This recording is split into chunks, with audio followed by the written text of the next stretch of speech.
Hello and welcome to episode 54 of Life is Horror. This will be the cult episode because Apartment 7A just got released, the prequel to Rosemary's Baby. So I'm going to talk about that and a couple of other cult movies and then end the episode with my top 10 favorite horror films that have cults. But first, let's talk about some horror news. Scream 7 got a release date. Still is being directed by Kevin Williamson, but who knows, that could change. And this release date could change too. But right now, the release date is for February of 2026. And if you know me, you know I don't care about this franchise, so that release date could be never, and I wouldn't care. So I'm done with the franchise. You know, I gave 5 and 6 a chance. Like maybe this is the one that's gonna pull me in, and finally we'll have an amazing entry in this franchise. But nope, disappointment after disappointment, and this one will be another one. I guarantee it, for me at least.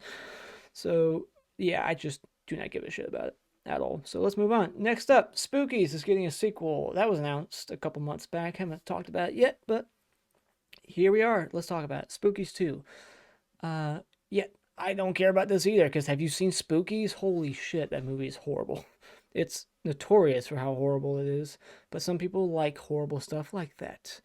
Movies that are so messy and just feel like two movies that were just stitched together in a very weird, convoluted way. Like this, it feels like there was multiple directors attached to that movie. At one point, you got like zombie or like swamp monsters that are farting. And then the next, you got giant like spiders and shit. And then you got these characters over here that don't seem connected to these characters. Like, I just remember that movie sucking so much. And now we're getting a sequel over 35 years later, or close to 40 years later. When I think that came out in 86, so almost 40 years now, we're going to get a sequel to a movie that I don't think anyone was asking to get a sequel to. Like, how about like The Burning or something like that? Or I don't know, Maniac was supposed to get a sequel, but we never got that. But this movie, Spookies, come on, Spookies 2, and I think it's gonna have the same writer. So yeah, that definitely isn't promising. I mean, unless you for some reason love that first movie, then that's good news to you. And then Terrifier 4 got confirmed already before Terrifier 3 even hit the theaters nationwide. They're already saying don't be excited for this movie. Be excited for the next one, Terrifier 4. It's like, let the movie come out first and then tell us about if there's going to be more. They did the same thing with Final Destination 5 before that hit theaters. They're like, if this is successful, you can expect two more back to back. That never happened.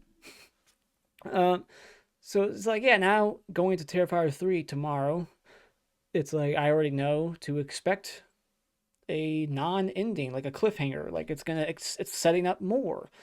I don't want to know how it's gonna end. Now I do.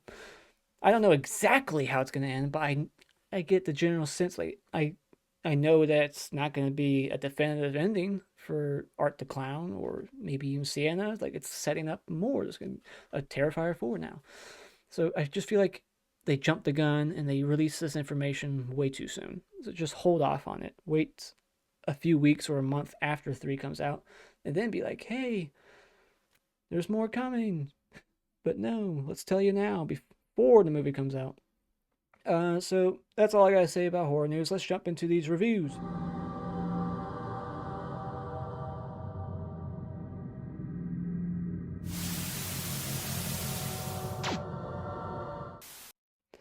All right, first up is Here for Blood.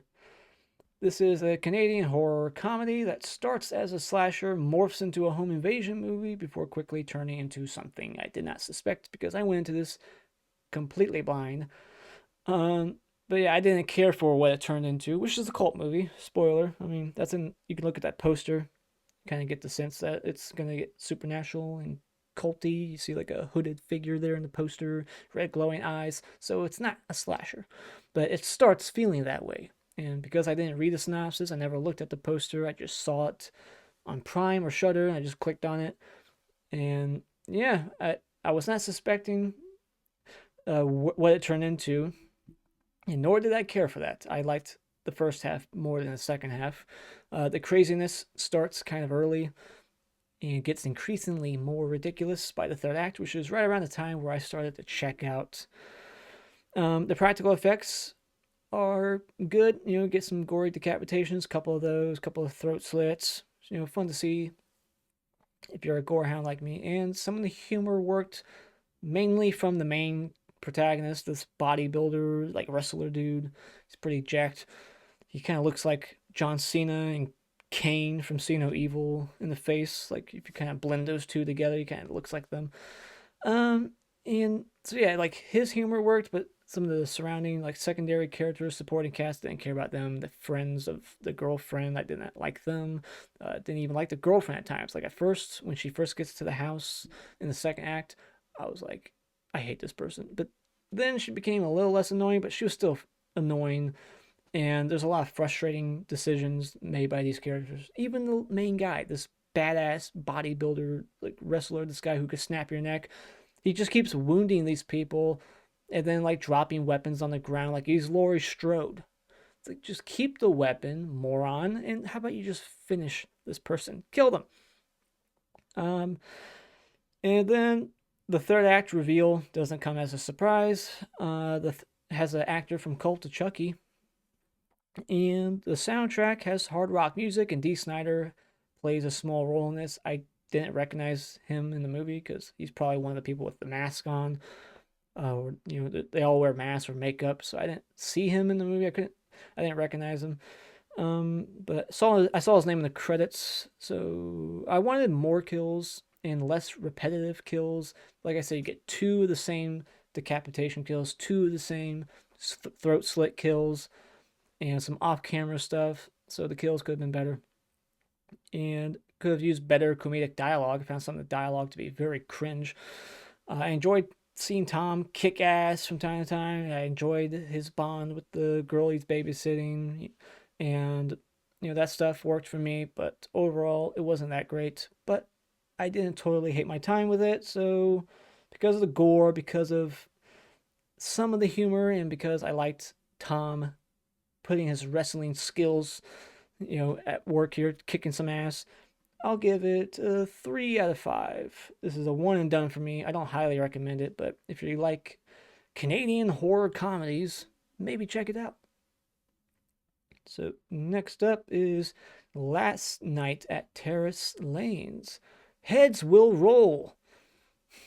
So yeah, this is set at a bowling alley. This just got released this year also.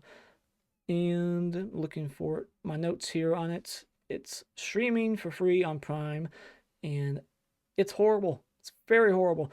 It's a killer cult movie set at a closing down bowling alley, and it strikes out at just about every frame.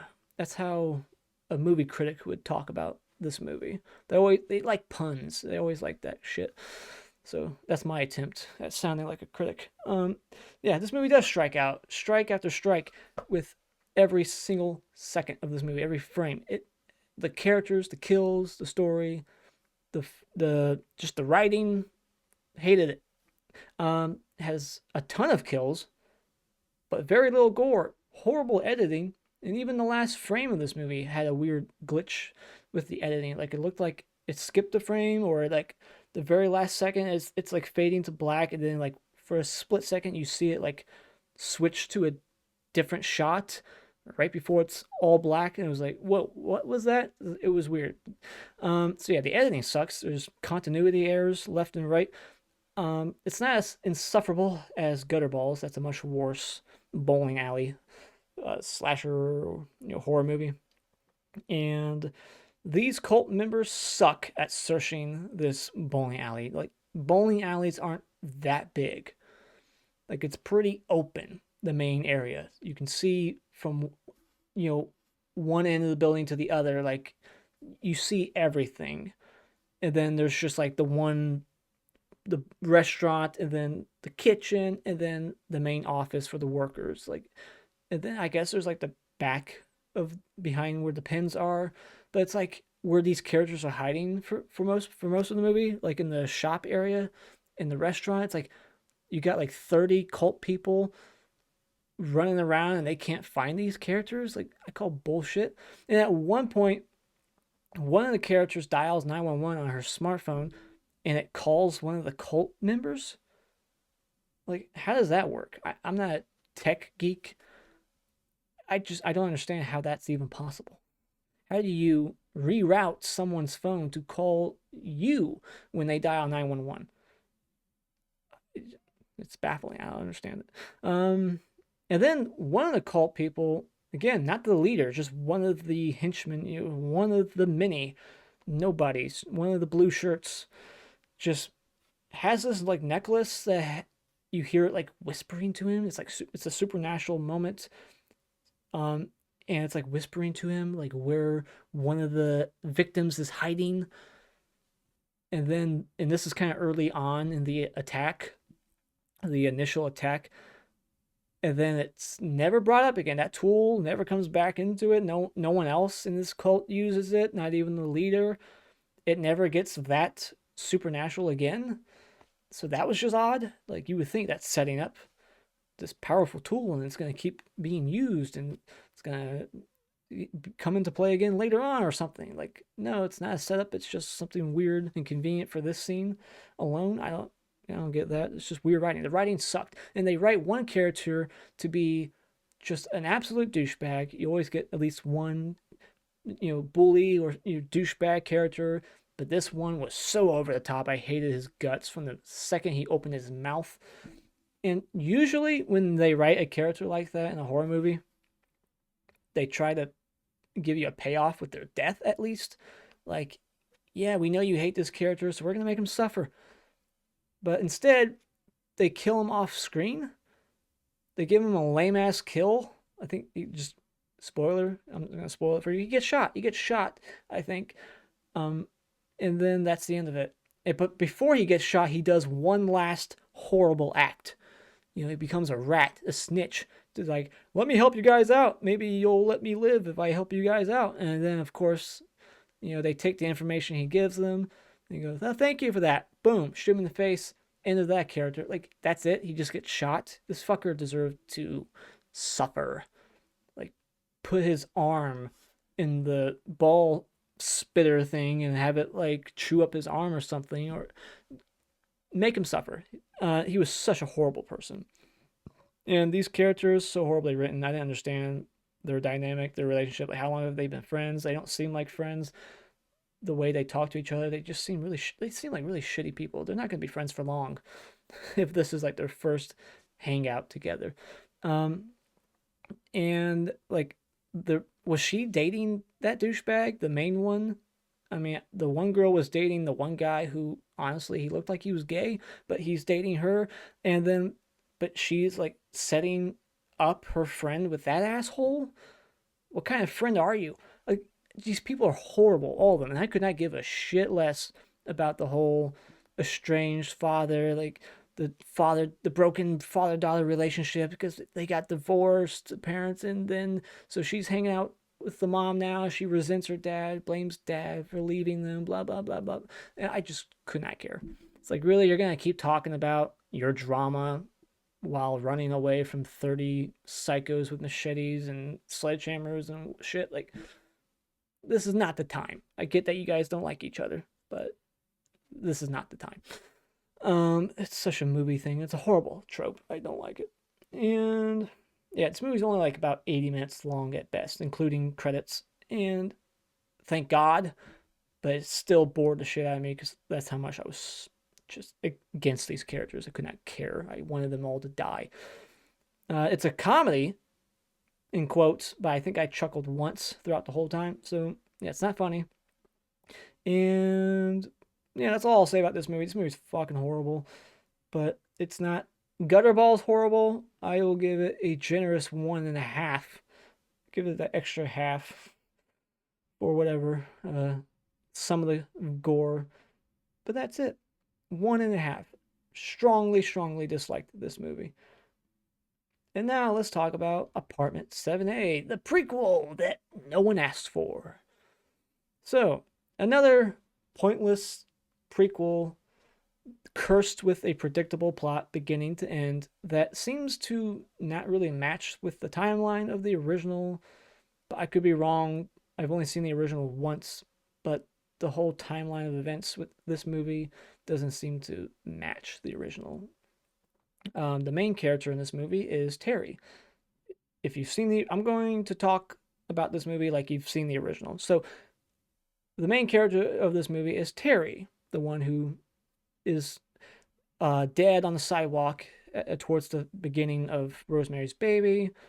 And so we know how she's going to die automatically when watching this movie. Like, oh, Terry, yeah, I know how her story ends.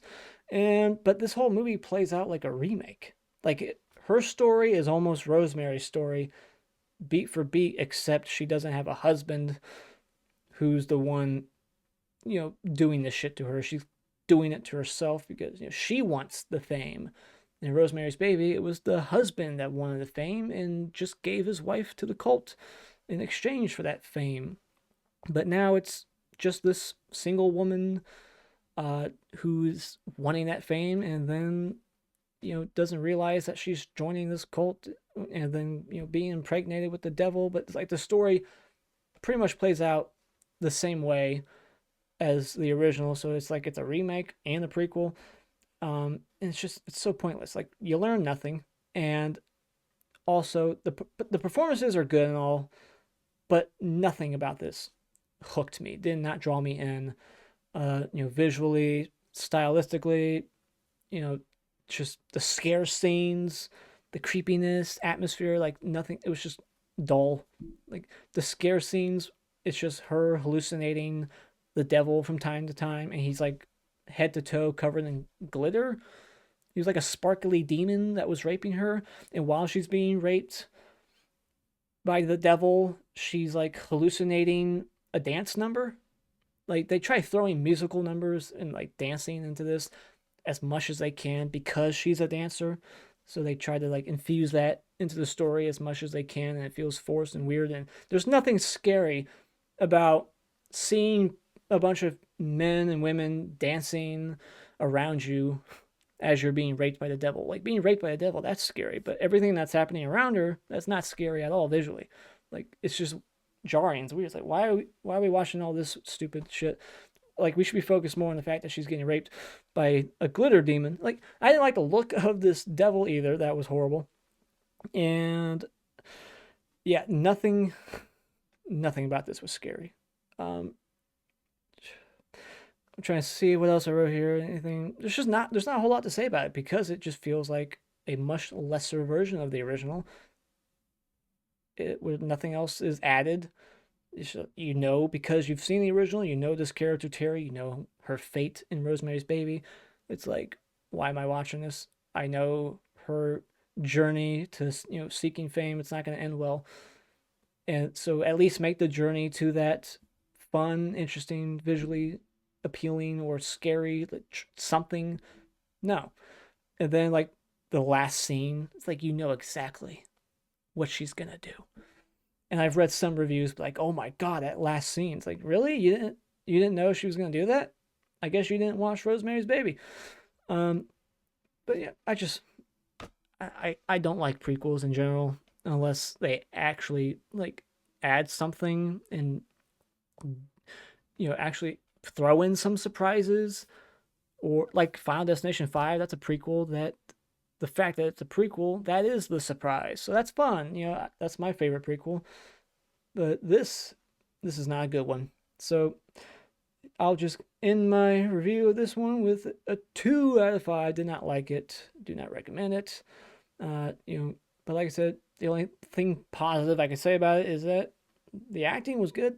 Diane Wiest plays the cult lady, the obnoxious, like drunk one, always drinking like Bloody Marys and stuff. She was good. But this one was a stinker. So now let's get into, I guess, my cult films, top 10 cult movies. I'm not going to talk about these in depth because I've already reviewed most of them, and because I don't have any notes written about them. Some of them I don't remember a whole lot about, but I have my ratings for them. So that's what I did. I just took the top 10 movies that have to do with cults that I rated a 4 out of 5 or higher. starting with Apostle. That's my number 10, 4 out of 5 by Gareth Evans, the guy who directed the Raid movies. Fantastic action films. If you haven't seen them, check those out. So, yeah, this stars the guy from Abigail and The Guest. He's great in this. And number 9 is The Invitation. This stars the lead actor from Upgrade, one of my favorite movies, my favorite Lee Winnell movie. It's a fantastic sci-fi revenge movie. I reviewed it. Check that out. And this movie I have not reviewed, but I did talk about it on my top 10 of 2016, I believe. So, number 8 is Santa Sangre. This was my number 2 of 1989, but since then I've bumped it up to number 1. It's my favorite horror movie of 1989. It does have to do with a cult, but that's not a huge chunk of the story. It kind of starts with the cult and the bulldozing of this cult's church, and then there's a nice surprise towards the end that I didn't see coming. There's nice twists, and it's bonkers. It's very weird. There's a funeral for an elephant. It deals with a circus, and it has just all kinds of strange things in it. And visually, I love the movie. These are 4.5 out of 5s, by the way. So next up is Wicker Man, probably the only musical that's a horror movie, and musical in general, really, that I like, that I love. I hate musicals typically, unless it's this or Team America, because it's puppets and it's so hilarious. But yeah, I'm not a musical guy, so it's pretty telling if a musical is making my list that it's a pretty damn good movie. Um, Everything outside of the singing and dancing, which there's not a whole lot of, thankfully, is amazing. The performances, the ending, so chilling and just hard to watch. Christopher Lee is the main cult guy. This was my number 1, I believe, or number 2 of 1971. It might have been my number 1, and yeah, for good reason. It's amazing. You gotta check it out. It's a classic. Number 6, Rosemary's Baby. I've only seen this movie once, also, like the last movie I just talked about. And I just remember loving it. Just the direction by Polanski, the writing, the opening theme music was pretty haunting. I really like that. And just the only thing I don't like about this movie that brought it down, because this could have been like a 10 out of 10 movie for me, was I didn't like the ending. I just did not agree with it going that route. I would have liked something else. Them all chanting Hail Satan and then her accepting her role as like Satan's mom. I just wanted her to be like, no, I'm not gonna let this baby live, stab the shit out of that crib, and then say fuck you to all those cult people. Like that would have been my kind of ending, and that would have made this a 10 out of 10. But it didn't end that way, unfortunately. But it's still a fantastic movie, and I hear a lot of people say that this is a boring movie. I it's I think it's over 2 hours long, but to me, I was really into this movie from beginning to the end. Even though I didn't like that ending, I was never bored with it. But I've only seen it once. Maybe that could change on a rewatch. Number 5 is The Babysitter. Very fun, gory, silly ass movie that has a sequel that's not as good, but still worth seeing if you like this one. I reviewed both movies, or at least the sequel I did back in 2020, and I talked about this movie in my top 10 of 2017. This was like top 3 for me. I love this film. Love Samara Weaving. She's one of my favorite horror actresses working today. And she just did another movie that came out called Azrael or something like that. That's a cult movie also. I haven't seen it yet, but I love her. She's gorgeous as hell and a great actress, and one of the reasons why this movie is so amazing. And number 4, The Void. This is like a love letter to like The Thing and like Hellraiser, and just has all kinds of great special effects. This was another movie that made my top 10 of, I think, 2016 or 17, whenever this came out. Set at a hospital, and just the effects in this movie. It's directed by the guy who did Leprechaun Returns, Psycho Goreman, Steve Blonsky. What was his name? Steve Kostansky? Something ski? Trying to remember. Steve Kostansky, I think that's his name. And incredible. the vibes of this movie, the atmosphere, the just the cosmic horror of it, the body horror. It's just awesome. If you're a fan of practical effects movies like The Thing and Hellraiser, check it out. Number 3 is Midsommar. This is like The Wicker Man. A lot of people compare this to The Wicker Man, but it's to me, it's not like a Wicker Man ripoff. There are some differences here, and I love the performances in this movie, the writing. This was a movie that took a second watch to really appreciate. I was just kind of like, it's all right. The first time I watched it, I was kind of disappointed because the bar was set so high with Hereditary that I was expecting to love it just as much or more than Hereditary, but I didn't. So I was disappointed the first time, but every time I rewatch it, I just love it more and more. The performances, the writing, the look of the movie, and the score, that opening, that cold open with the sister and what she does, and just this actress is one of the best actresses working today. And number 2, Starry Eyes, another movie that has a phenomenal lead actress. You don't see her a whole lot. I wish we would, because if you watch this movie, you'll wonder, like me, like how is she not a star, like a bigger star? She had that small role in Doctor Sleep, and she had a kind of small role in that Kurt Russell or Russell Crowe. I always mix their names. Russell Crowe's Pope's Exorcism movie. She played like the mom in that, but I just wish she would have another role like this one because she is awesome. And the soundtrack to this movie has like that synth, like music box quality to it. I got the vinyl for this one because it's that awesome. And yeah, it's got some brutal kills, surprisingly brutal, because it's not a movie that's about the gore. It's very much a character piece, and this starving actress wanting to make it in Hollywood and joins a cult to get famous. And yeah, I did a full review of this movie, so if you want to hear more of my thoughts, check that out. Number 1 is Hereditary. Yes, another Ari Aster movie. Midsommar and then Hereditary. 2 of the most amazing horror movies in recent memory, and this one will go down as one of the best horror movies. It already kind of has, but as time goes on, this will be looked at, in retrospective as like our generation's like The Exorcist or something. Like this is an amazing 10 out of 10 film. Just everything about it, it fires on all cylinders, and it's not even really my kind of horror movie, but it's just crafted so masterfully that I just fell in love with it. Even though I'm more of like the gore guy, the slasher guy, a horror comedy guy, when the comedy's good and works.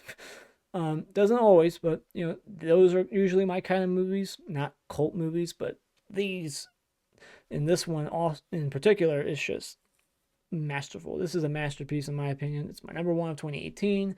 It's in my top 10 favorite horror movies of all time. It is amazing. And if you still haven't checked it out for whatever reason, I don't know what you're waiting on, check it out. But the fact that it's a cult movie, some people might see that as a spoiler, but it's too amazing of a movie to leave off my list because I don't want to spoil it. But yeah, the fact that it turns into a cult movie is sort of a reveal, but it's not like a major twist. You kind of get breadcrumbs of like something maybe cultish is happening here. But it's so incredible. You gotta check it out. Number 1, without a doubt, Hereditary. What is your top 10 favorite cult movies ever? Let me know in the comments below. And Terrifier 3, that will be my next review, my next episode that comes out tomorrow. So I'll see you then. I'll probably get that review out Friday, hopefully. So, Des Vidania.